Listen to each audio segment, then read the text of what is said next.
On a cold, fog-drenched morning in early February 2020, the small town of Shelby, Ohio, awoke to an eerie silence.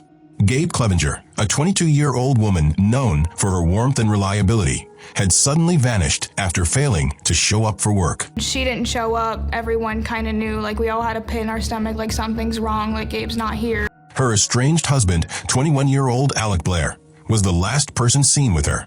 Earlier that day, he picked her up from a quiet home on 2nd Street. She never returned. Called today because my son got a hold of me and said, hey, Alec showed up at the house and Gabe left with Alec. So I called the police because I was very concerned. Okay.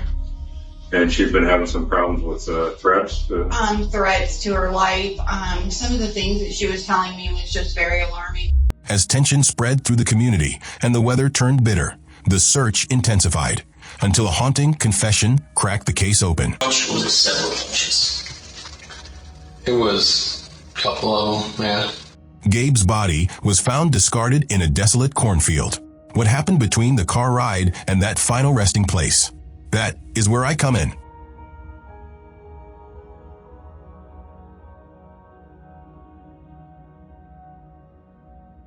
My name is Dr. Frankenstein, and this is my lab. Today, I dissect the mind of Alec Blair, a man whose charm cracked under pressure, revealing something far darker. A jealous husband, a silent stalker, a killer who thought a cornfield could bury the truth. But he made one mistake. He talked, and I listened. Let's begin the interrogation. Now, we want to find her, okay? So, I need your help, and I need to know what you know, okay? So, just kind of give me like start from the beginning, tell me a little bit about yourself, and then your relationship with your wife. Well, I'm more of a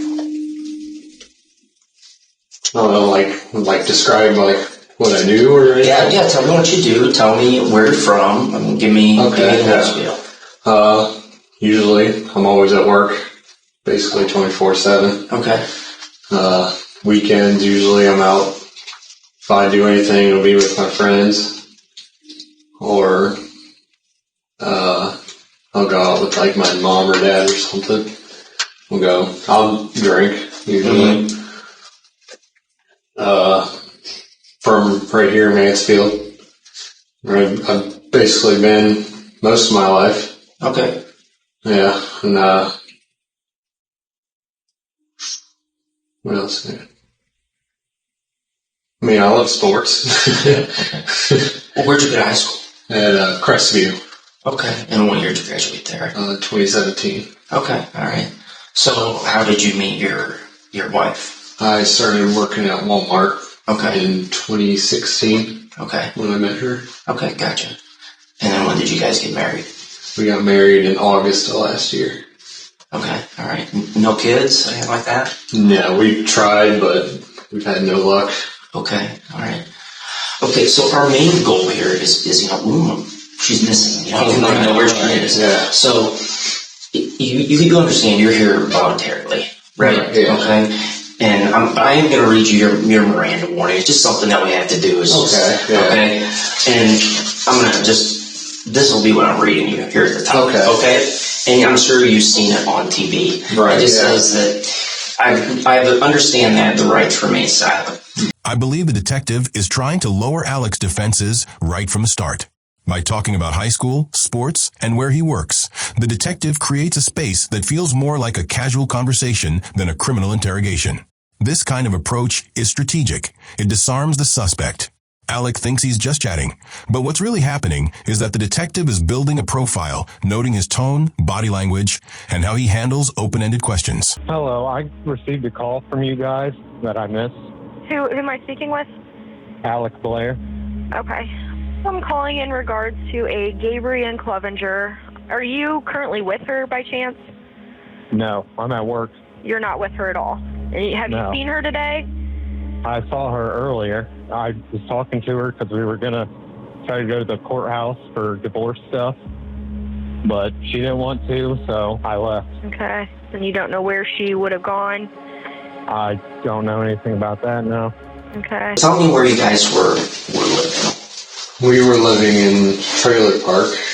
Okay. Out in It's a Greenwich address, Okay. but it's not really Greenwich. It's like 5 minutes from the Crestview schools. Clayburg Road Trailer Park? Yeah, Clayburg Road, yeah.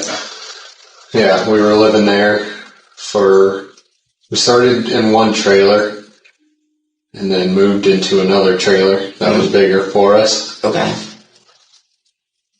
And then how long did you stay there? I was there at the newer trailer we got till about beginning of January. Okay. Because she was telling me that, she wasn't happy because a lot of stuff had to do with me, because I would have anger issues from childhood and parents divorced and stressed. I would if my anger, I would punch the wall or maybe throw something. Okay. That would be my type, getting out my anger. Right. But beginning of January, I moved out with my mom. Okay. Over on Taylortown Road. Okay. And I've been living there ever since. Okay. And then where was she living? You said you moved out, so did she stay in the trailer? She was staying in the trailer for a while there that I know of, and then she was trying to get a place out here in Shelby, apartment. And I know she was staying with somebody else. It was a friend at first that turned into, something else. Okay. Now, whose friend? Like your friend or her friend? It was her friend, yeah. Okay. And then how'd you hear about that, or how'd you learn about that? As I see it, the detective is giving Alec the illusion of control. He lets Alec talk freely about his past with Gabe, their living arrangements, and even his emotional issues. But that's not because the detective is just listening. He's observing how Alec tries to shape the story. When liars build their version of events, they often leave cracks. The more Alec talks, the more clues he drops. That's what the detective is counting on. How'd you hear about that, or how'd you learn about that?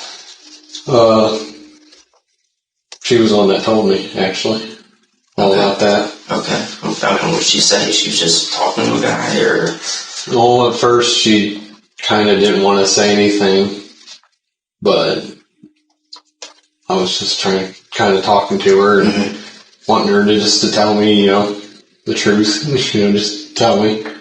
And she said she was talking at first that I know of, and then basically that's all I really know. They were talking. They met, it was sometime last year, because her boss, that's her boss's brother. Okay. Yeah. Okay. So, have you ever talked to him or met him, or? I've never met him or talked to him or anything.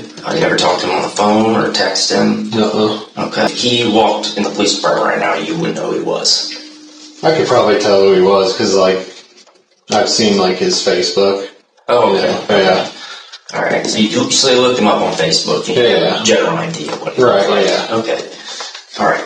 So when you found out that she was talking to him, what was the status of your relationship at the time? I was single, I guess. Even though I was still, legally married. Okay. But I mean, did you guys have an understanding?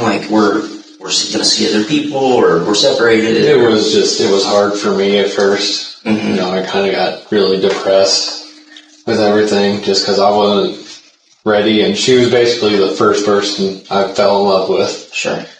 So it was just kind of hard for me. Here, the detective subtly probes Alec's heartbreak. He brings up the divorce, Gabe's new boyfriend, and Alec's depression, but always with a soft tone. Why? Because emotional pain weakens a suspect's mental defenses. I believe the detective is deliberately walking Alec through a spiral, making him relive the rejection, the jealousy, the anger. It's a psychological tilt, a way to bring the buried rage to the surface. When's the last time you saw her? This morning, actually. Okay, tell me about that. How did you see her this morning? Why did you see her this morning? Well, because I was messaging her on Facebook, because I wanted to go to the courthouse so we can figure out anything with a divorce, how much it's going to cost, all that stuff. Well, she didn't really want to at first, but I was trying to talk her into it, just so we can get it all done and over with. Okay. And then when I did get her, we went to the car. I started going for a little bit, but she just wanted to try to start arguing. Mm-hmm. I really wasn't in the mood to argue just because I was tired. And, I told her, I was like, I'm not really in the mood to argue right now. I just want to go get this done and go to work. Well, she wanted to continue arguing, and then she told me she wanted to get out of the car, so I just was like, okay. So she got out of the car. It wasn't too far from her house, her boyfriend's house or whatever. And, I decided to go home. Okay. So then you went back to take her down. Yeah, I went home and got ready for work, went to work. So where, you were going to Mansfield on 39? Or how were you planning to go to the courthouse? Yeah, I think it was 39, yeah. Is it the main highway, or are you going back roads? It was the main highway, yeah. Okay. I'm thinking about it. Yeah. Okay, so about how far away did you get before, she said she wanted to get out? It was like 2 or 3 minutes Okay. before Do anything. you know the area well? Like, where exactly this happened? Like, where she got out? From that area, I really don't know too well. Because I'm not really from Shelby, so I don't know too much. I also noticed the detective keeps circling back to small timeline details. What time Alec woke up, where he picked Gabe up, how long the drive was. This isn't random. It's a slow trap. And then you make a right, and you go Lexington Spring Mill to go, like, towards Meyer and stuff. Yeah. Okay. Was it before that? It was, way before that. Way before that. Okay. Yeah. So was it past Mill Irons? We weren't past there. It was, I just picked her up from her house where she was at, and we started going. It wasn't really that long before she told me that. Okay, and where'd you pick her up at? Over on 2nd Street. Okay. So when you picked her up today, Yeah. right? Well, about what time was that? I'm going to say like 10:30, maybe 11. Okay. I believe the detective is planting memory anchors so that if Alec slips up later, the contradictions will be obvious. It's all about building a map and catching Alec the moment he tries to redraw it. But how'd you find out where they lived?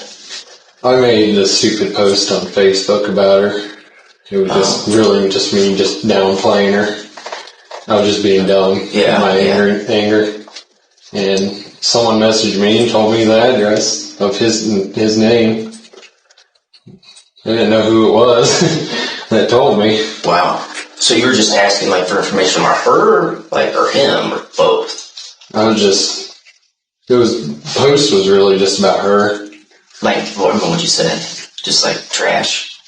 Pretty much, yeah. I was just being stupid. It went in my head. I get angry. Okay. And if I want to say something, it gets in my head and I'll just come out with it. Okay. And when was that post today, or? That was posted a week or two ago.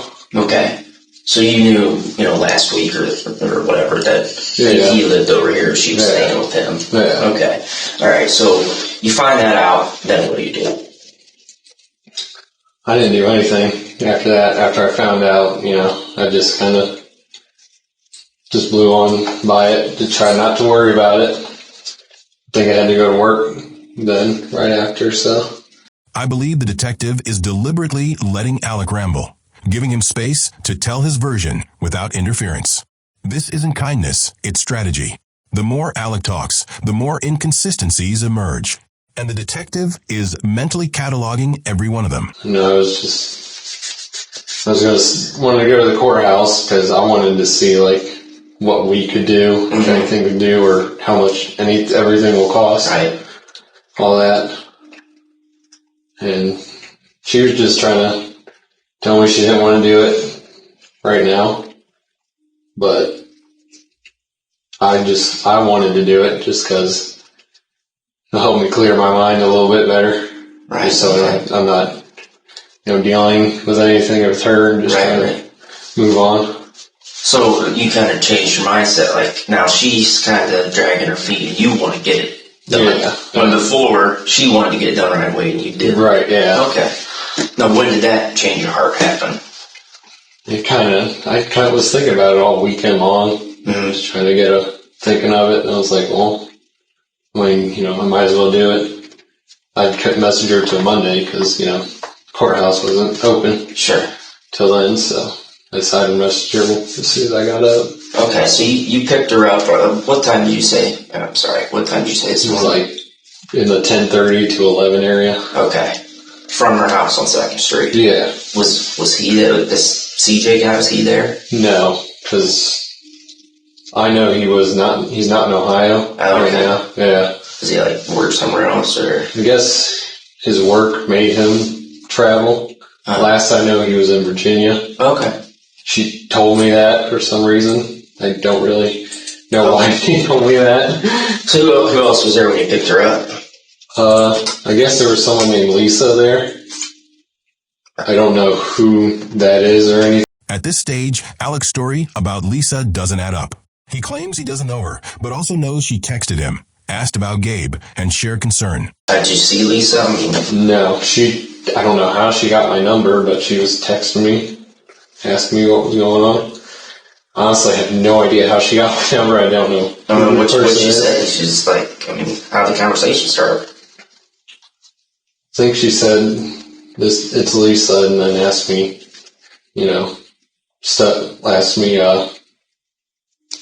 can't remember how it actually went. He said, it's Lisa.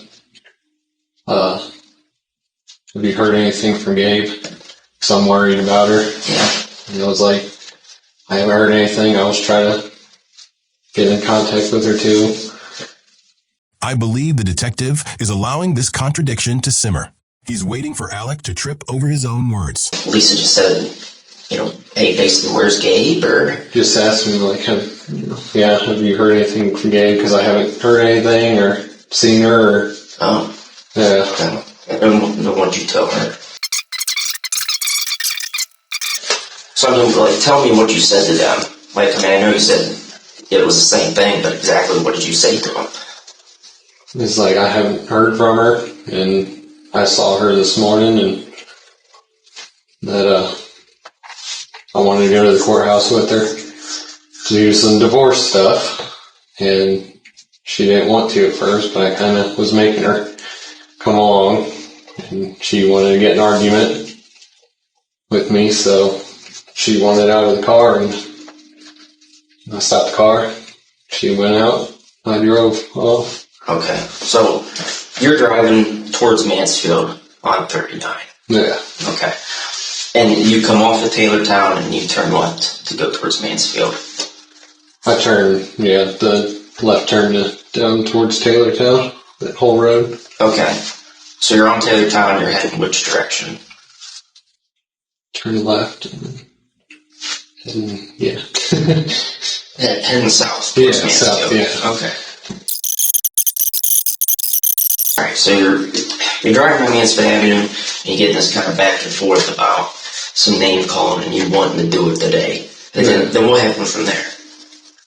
What happened after I was calling her names or today? Yeah. Mm-hmm. Oh yeah, okay, yeah. She wanted to get out, so I stopped the car and let her out. Okay. And did you pull to the side of the road or did she jump from the moving vehicle? I stopped for her on the side of the road. And she got out on the passenger side? Yeah. Okay. And then where'd you go from there? I just went straight back home to my mom's. Okay. And your parents live where? Taylortown.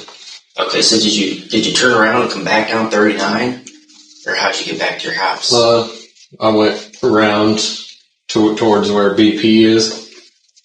Mm-hmm. In Shelby? Yeah, in Shelby, yeah. Okay. And just continued forward there until I got up to MTD is. Okay. And take a left right there on Taylortown Road. Okay. So you're going towards Mansfield. You guys get this back and forth, and she wants to get a car, and you pull over. And then, how do you get back into Shelby again? Tell me the route you took. How do I get into Shelby? Yeah, I mean, after she got out of the car, tell me how you got, you said back to the BP station or wherever. Oh, yeah, just because I went through the BP station. We were in Shelby when I dropped her off. Hold on one second. I'm going to interrupt you, man. Yeah. We just need some clarification. Yeah. If we can here. So you were on 39, correct? Coming back in is what you told this officer, right? Mansfield Avenue, the main highway, 4 lanes there. I think we were going towards there. Okay. We were in Shelby. We were on 2nd Street there. Okay. When she wanted to get out. And 2nd Street goes down to Main Street, where Rite Aid is, the corner of Main and Mansfield there. I think it goes around there. So, did she get out on Main Street? Did she get out on Mansfield Street? Just where exactly did you pull over and she got out of the car?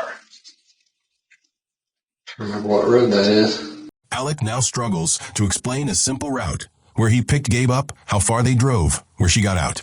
I believe this sudden memory fog isn't real. It's a defense mechanism.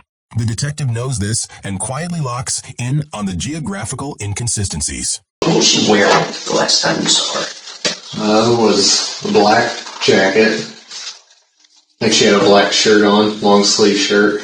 Okay. Blue jeans. I can't remember what kind of shoes she was wearing. Okay. All right. Mm-hmm. Okay. I mean, you seem like a good guy. Yeah. Being cooperative with us here, so we want to shoot you straight to here and Mm-hmm. put all our cards on the table because obviously we want to find her. Right. All right. I'm just going to break this down real short and simple. Mm-hmm. All right. One of our officers from the sheriff's office, and I wasn't there when this happened. I'm just going by the information that was given to me. Okay. They apparently got a look inside your car at some point in time doing follow-up for this case for Shelby Police Department, okay? Yeah. And the officer that had a look inside your car saw what he believed was blood and what looked like blood had been cleaned up. This is a turning point. The detective tells Alec they found blood in his car, blood that looks like it was hastily cleaned. By revealing this evidence slowly, the detective forces Alec to weigh his next move. I believe this is psychological pressure, not accusation. Yet. Okay? Yeah. Now, I'm also told that somebody said something to you about this, and you said a friend of yours had been in the car and had a bad bloody nose, and that's where it came from. Yeah. Is all that accurate? Yeah. Okay. Here's the deal. You need to be honest with us about this. Mm-hmm. All right? Yeah. Because we can DNA test that blood. Right. We can verify that it's hers and not this friend. Right. Which I don't know who this friend supposedly is. We'll get to that a little later. But we can check that, very easily find out if it's hers or not. Right. Okay? We can also subpoena all your phone records and find out if you have been in contact with this CJ or her or whatever it is you've said to them. Okay? I get you guys are going through a bad divorce. Okay? Right, yeah. People say things that aren't pretty. We've all done it. All right? It's no... we don't care about that. Right. All right? We've all been there, whether anyone wants to admit it or not. All right? The point I'm getting at here is all this stuff here, if you're lying about it, it's extremely easy for us to prove that you're lying about it. Right. Because we can test DNA, because we can subpoena phone records and verify all this. Now the gloves are off. The detective brings up DNA testing, cell tower pings, and subpoenas. He's making it clear. Alec's story won't survive scrutiny. I believe this is a direct push toward confession, using logic, not intimidation, to corner him. You drag her off in the field, you get back in your car, and you sit and you're thinking about it. Then what do you do? And then I did turn down where the golf course and everything, and towards that dead end. And that's where I left her. Okay, so after you hit her, she's bleeding everywhere. Is she immediately unconscious? Yeah. Okay. Here's where it gets tricky. Alec confesses, but the camera fails. Now, the detective must rebuild trust and recover that confession on record. I believe he uses body language, hands behind his head, calm tone, to create safety. It's a subtle reset before a second takedown. Yeah. And then tell me again what you did. I'm just trying to understand the sequence of events here. Like where I hit her? Yeah. Went like that. Okay. Here. Alright. She starts bleeding real bad. And that's the blood that's in your car right now. Right. It's not this other made-up friend that you said had a nose bleed. Okay, it's her blood. We got that. Alright. So, she's unconscious. What do? You go around this other side of the car? Yeah. Yeah. Then what happens? That's when I take her out to the cornfield. Okay. And then, so she's out in the cornfield. Is she on her stomach? Is she on her back? On her back, like Sunday. Okay, alright. And what do you do, like, to check for signs of life? Her pulse, and then try to check her breathing. Okay. But she wasn't breathing? It was kind of hard. Okay. Like, it was coming out, but it was... Okay, is that just like gurgling, like blood coming out of her mouth, gurgling sound? Honestly, don't think there was any gurgling sound now. Okay, and you checked for her pulse where? Right here on her arm. Okay, alright. When the detective demands a precise location, Alex suddenly recalls every road, curve, and dead end. Come back here to the main point. I really don't want to, we need to help this girl. Right. And you need to help us. Where did you leave her? I need to know the road and the street because I know you don't. This whole, like, I'm dumb, I don't know the streets, that's bull. You tell me what road you were on because we need to go find her right now. Right. It was that... What's that road called with the golf course? Laser. Yeah. Laser goes up to that dead end. Where it curves. Yeah, right, it curves to that dead end. Driving north. Yeah. That's where that cornfield. Off on the left-hand side? Yeah. Okay. Are we past 96 at this point? Yes, that's between 96 and Bowman. Okay. That memory lapse from earlier? Gone. I believe this proves Alec wasn't confused. He was hiding. And now he's cornered. Okay, so then you kind of go back and you sit in your car. Mm-hmm. What do you do? What happens from there? I'm freaking out to myself. I don't know what... Like, I know what I'm supposed to do, but I'm not doing what I'm supposed to do. So you leave. Yeah. And you leave her there. Yeah. And you go where?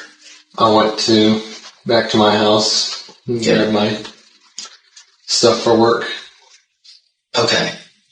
Alright. So then so tell me what you did at that point. You started cleaning up?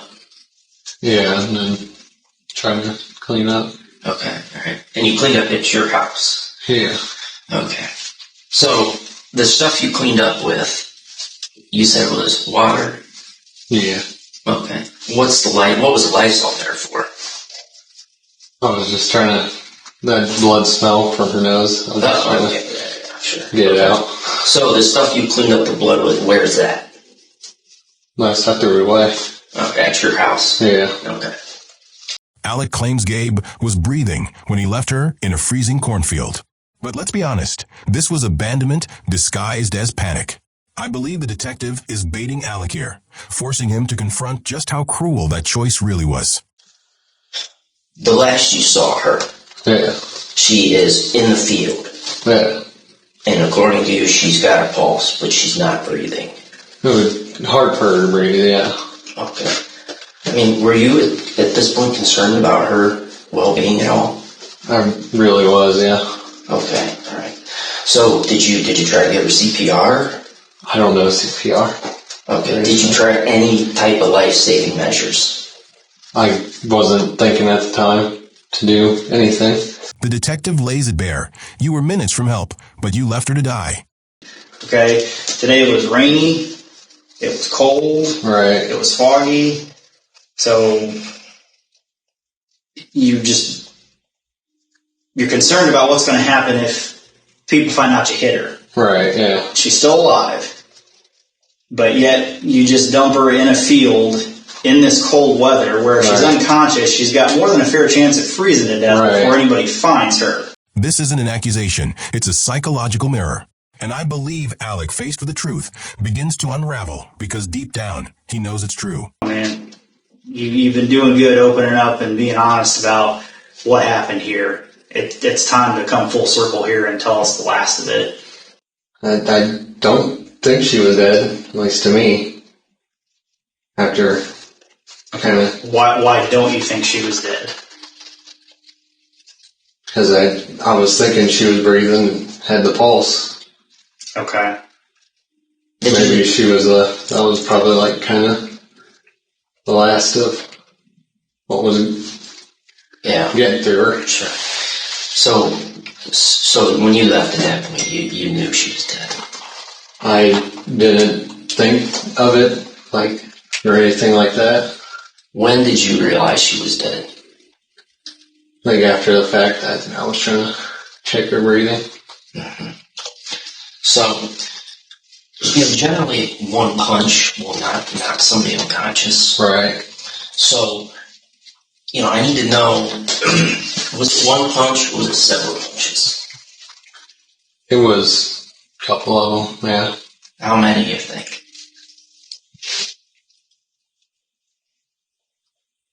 I don't know. I just kept kind of just going. When Alec admits he just kept going, hitting her repeatedly, the mask slips. I believe the detective is using repetition now, not just to get facts, but to make Alec relive the violence, step by step. It's deliberate, and it's working.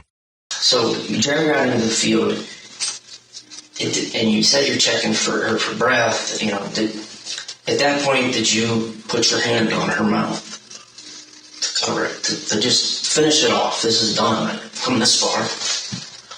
Honestly, I did put her towards her mouth more. I didn't try to cover her nose. I could feel that she was struggling to kind of get that out. Okay, all right. So, but you knew at that point she was dead. Pretty much, yeah. I figured that she was getting her last whatever. Last breath, Last, yeah. Okay. Pump of everything. So, you can be struck multiple times with a fist. Okay, you could get knocked unconscious, but it ain't gonna kill you. So I got to the point where something like that might have broke her nose enough to stop her from breathing. Did you choke her at all? No. Did you hit her in the throat at all? No. So this is all just here in the face. Yeah, most of it. Okay. So you get her in the field and you think she's still alive, but you know she's dead. Basically, yeah, she's getting to that point. You knew she was dead. Yeah. Now, Alec admits he covered Gabe's mouth as she struggled to breathe. That moment, the hesitation is gone. I believe the detective has pushed him past denial. Now, we're hearing the truth. Not the version Alec wanted us to believe, but the one he can't take back. Alec Blair received a sentence of 45 years to life in prison after pleading guilty to aggravated murder and related charges in the killing and dumping of his estranged wife, Gabe Clevenger.